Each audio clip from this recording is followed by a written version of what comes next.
Salut les amis, bienvenue à tous. J'espère que vous avez passé de belles fêtes de Pâques en famille. Je les ai passées, en tout cas, mais nous devons maintenant doucement reprendre le travail. Nous devons nous occuper un peu à nouveau du marché des crypto-monnaies, et c'est ce que nous faisons aujourd'hui. Entre-temps, il s'est passé quelques petites choses. Vous connaissez sûrement tous ce graphique. Ce graphique nous montre assez bien, assez souvent avec précision, comment et où nous en sommes dans le cycle. Et nous avons également vu cette nuit que nous avons de nouveau bien augmenté, que quelque chose s'est à nouveau passé avec le Bitcoin. Nous parlerons du graphique dans un instant, mais ce que nous voyons ici est simple. Ce fait que nous nous écartons lentement de plus en plus entre ces deux lignes. Cela a toujours été dans le passé le signal de départ, où nous avons alors lentement eu cette escalade. Plus ces lignes s'écartent, plus nous montons. C'est extrêmement important, et c'est agréable de voir que nous sommes maintenant lentement revenus à ce point. Je me réjouis certainement des prochaines semaines, car techniquement, cela s'aligne bien. Nous savons comment se sont déroulées les dernières semaines, mois. C'était intéressant, mais c'était certainement assez difficile ces dernières semaines. Nous n'avons cependant pas franchi certaines zones, nous avons maintenu certaines zones, ce qui est très bien. Ce qu'il faut dire maintenant, c'est que nous sommes actuellement au-dessus des 87 000 dollars. Et au-dessus de cela, nous avons simplement une zone de résistance majeure, et c'est ce qui est crucial. Nous avons actuellement une bonne ligne de résistance ici, bien, franchie, de manière durable. Nous sommes au-dessus, et si nous clôturons au-dessus de cela sur le daily close, selon mon analyse graphique, nous devrions voir des cours à la hausse, comme je vous l'ai expliqué hier, mais aussi dans le groupe de trading VP que nous voyons maintenant d'abord un breakout haussier, c'est pourquoi il est impératif de rejoindre, tout est expliqué dans la description et c'est 100% gratuit. Il reste en tout cas intéressant de voir à quel point ces 87 000 dollars sont durables, mais techniquement, cela pourrait initier la prochaine tendance haussière. Tout est pour l'instant plutôt haussier, car la plupart des ours ont lentement aussi vendu. Nous sommes ici de nouveau à un niveau bas. En ce qui concerne les ventes à long terme, les détenteurs à long terme ne vendent pas. Quand la poussée est terminée, la tendance arrive généralement aussi, et regardez à quel niveau nous nous trouvons. Nous sommes à un certain niveau ici. Nous n'étions même pas à ce niveau en été 2021, où nous avons corrigé de presque plus de 50%. Nous sommes maintenant à un niveau aussi bas chez les détenteurs à long terme. Les détenteurs à long terme ne vendent plus actuellement. Cela signifie que nous avons vu la plupart de la pression de vente jusqu'à présent, ce qui est très bien. Je vous ai déjà montré ce graphique. Les personnes qui possèdent plus de 1000 bitcoins sont actuellement plutôt en train d'acheter. Donc, les grands baleines achètent actuellement, tandis que le petit investisseur de détail est à nouveau craintif. La liquidité globale a maintenant lentement atteint l'étape suivante. Ici, cela devient maintenant vraiment intéressant, car nous voyons aussi l'offre monétaire M2 des États-Unis augmente lentement, et c'est le plus important. Le Japon, la Chine, l'Europe, ils ne sont pas aussi importants que l'offre monétaire des États-Unis.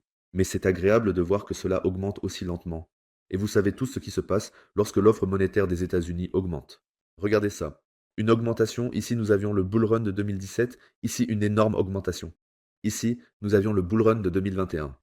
Et ici, nous voyons lentement la prochaine. Grande percée. Donc, cette percée est vraiment significative pour la masse monétaire mondiale. Et, en conséquence, nous devrions également commencer à avoir une corrélation avec le Bitcoin.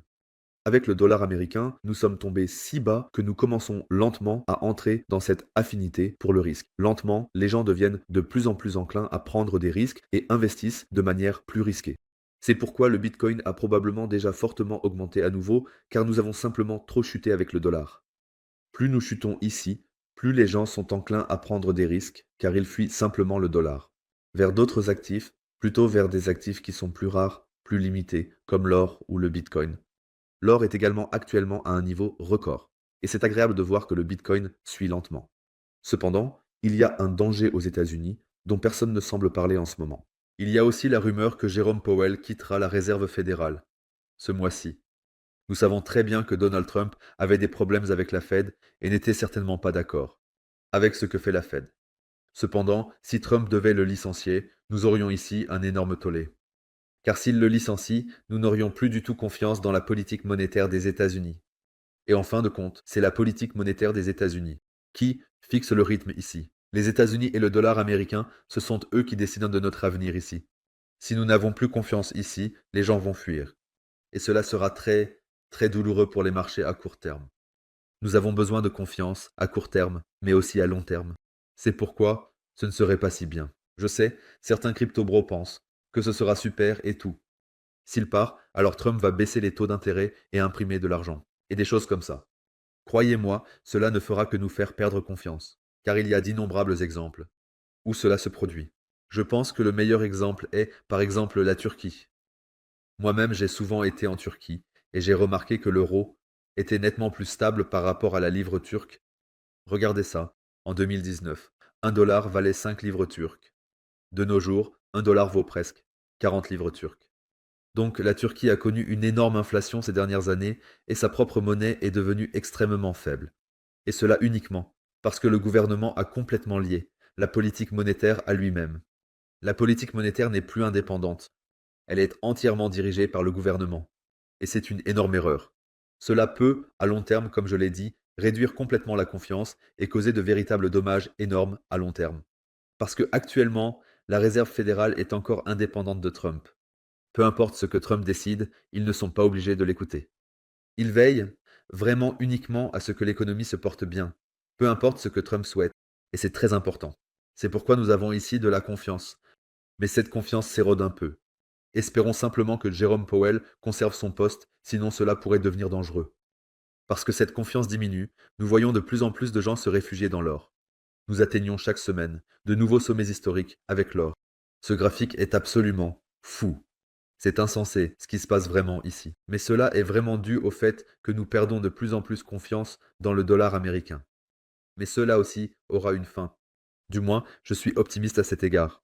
Je pense aussi que si nous devions d'abord chuter avec l'or, beaucoup d'argent sera réinvesti dans le Bitcoin, car l'or est actuellement acheté en raison de ce risque de récession, et ainsi de suite.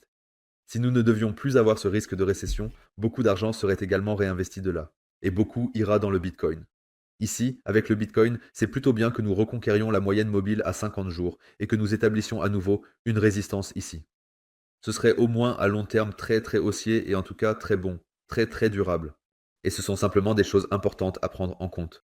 Mais fondamentalement, vous savez que le temps et les données ont toujours correspondu à chaque cycle jusqu'à présent. Je trouve aussi ce graphique ici incroyablement intéressant car regardez-le. Ici, nous avons eu le halving, environ 500 jours plus tard, nous avons eu notre sommet bullwarn. Ici, le signal est même venu qu'il fallait vendre. Ici, le signal est venu qu'il fallait acheter, qu'il fallait commencer avec le DCA, touchant exactement le fond.